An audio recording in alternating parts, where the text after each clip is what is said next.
Au bord de l'eau, chapitre 7, page 227, partie 49. Li Shang entendit cette dernière phrase et tourna la tête. À cet instant précis, l'homme tira le sabre de sa gaine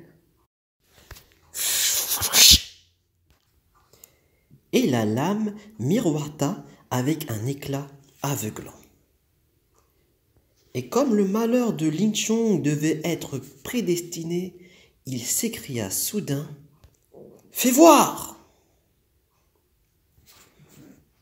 L'inconnu lui présenta le sabre. Li Shang le prit et avec son ami l'examina. Ils en restèrent bouche bée. Li Shang finit par s'exclamer. « Magnifique lame! Combien en veux-tu » ? J'en demandais 3000 ligatures, mais je la céderai à la rigueur pour 2000. Elle les vaut, effectivement, mais personne n'est capable d'apprécier sa valeur. Si tu acceptes de descendre jusqu'à 1000 ligatures, je l'achète. J'ai terriblement besoin d'argent. Si tu la veux vraiment, je te fais un rabais de 500 ligatures et je te la file à 1500, dernier prix. J'ai dit 1000, égorta Li Shang.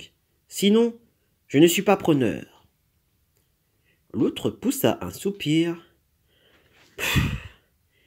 Et voilà, dit-il, comment de l'or est vendu au prix de la ferraille.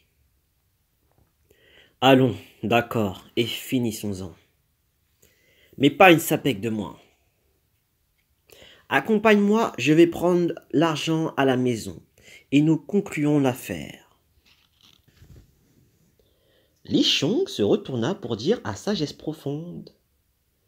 Grand frère, attendez-moi un moment dans cette maison de thé. Je reviens tout de suite.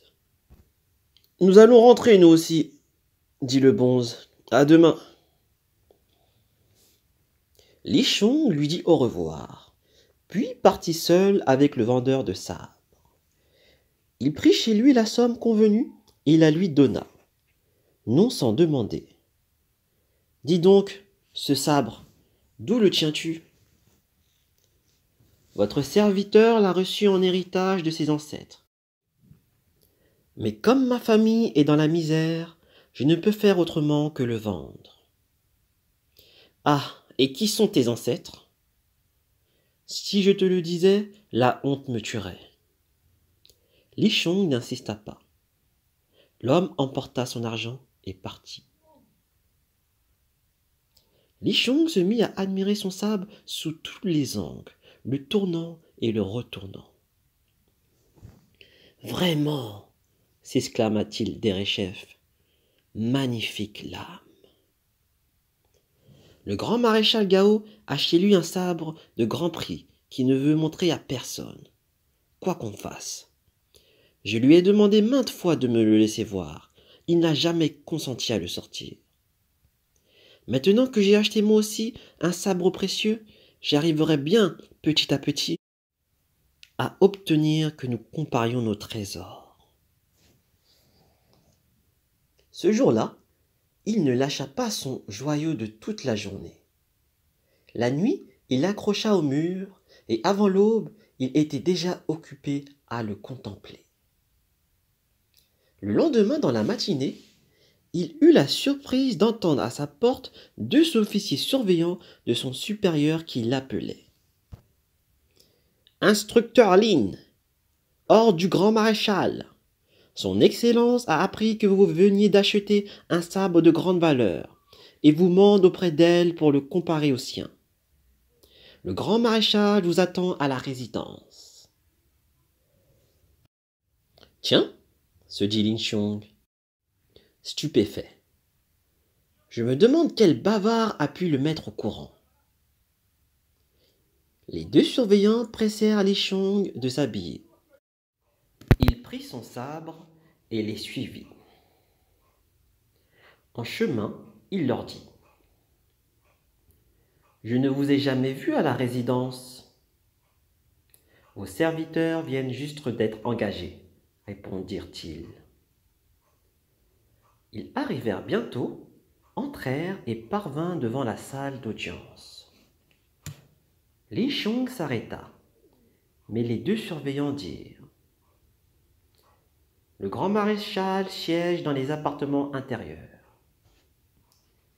Ils entrèrent, passèrent derrière un paravent et arrivèrent aux appartements intérieurs. Mais le grand maréchal n'y était pas. Li Shang fit halte de nouveau. De nouveau, on lui dit: Le grand maréchal vous attend à l'intérieur, instructeur. Nous avons ordre de vous mener à lui.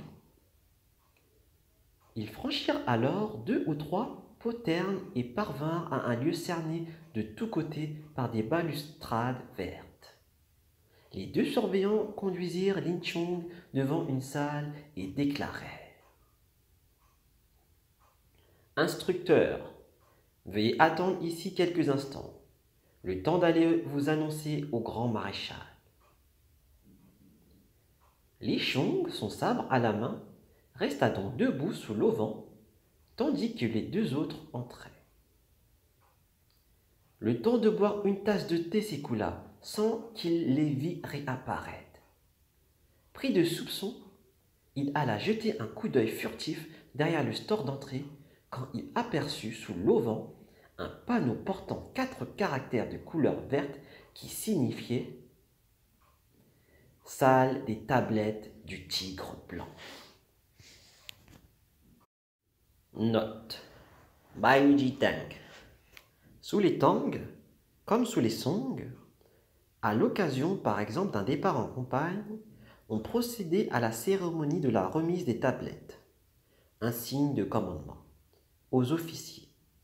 Ces tablettes Ji, qui à l'origine, sous les Han avaient une taille de 12 pouces, affectèrent plus tard la forme d'une bannière. La salle de réunion du tigre blanc, animal réputé féroce mais obéissant, était réservée aux conseils de guerre et autres délibérations importantes, et l'accès en était donc strictement réservé. Fin de note. Li Shang, son sabre à la main, resta donc debout sous l'auvent, tandis que les deux autres entrèrent. Le temps de boire une tasse de thé s'écoula, sans qu'il les vît réapparaître. Pris de soupçon, il alla jeter un coup d'œil furtif derrière le store d'entrée quand il aperçut, sous l'auvent, un panneau portant 4 caractères de couleur verte qui signifiaient « Salle des tablettes du tigre blanc ».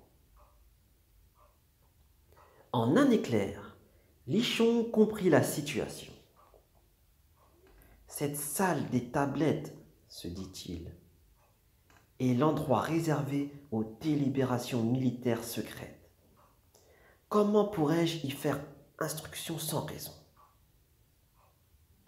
Il s'empressa de faire demi-tour, mais au même moment, il entendit des bruits de pas et de bottes. Et un homme pénétra dans l'enceinte. Li Shang leva les yeux. Ce n'était autre que le grand maréchal Gao. En le voyant, Li Shang s'approcha, le sabre à la main, pour le saluer. Mais le maréchal cria déjà: « Li Shang, alors que personne ne t'a convoqué, tu oses pénétrer par intrusion dans la salle des tablettes du tigre blanc? Tu ne connais pas le règlement peut-être? Et tu tiens un sabre à la main? Pourquoi, sinon pour assassiner l'humble magistrat que je suis? On m'avait dit que depuis 2 ou 3 jours, tu rôdais autour de la résidence avec un sabre. Il n'y a pas de doute, tu avais de noirs desseins en tête. » Li Shang s'inclina et dit avec respect: « C'est votre grâce elle-même qui a bien voulu envoyer tout à l'heure 2 surveillants m'appeler pour que nous comparions nos sabres. 2 surveillants, où sont-ils donc? Votre grâce, ils sont entrés dans cette salle. Baliverne! Est-ce que les surveillants oseraient pénétrer dans des salles de la résidence? Garde, emmenez-moi cette canaille!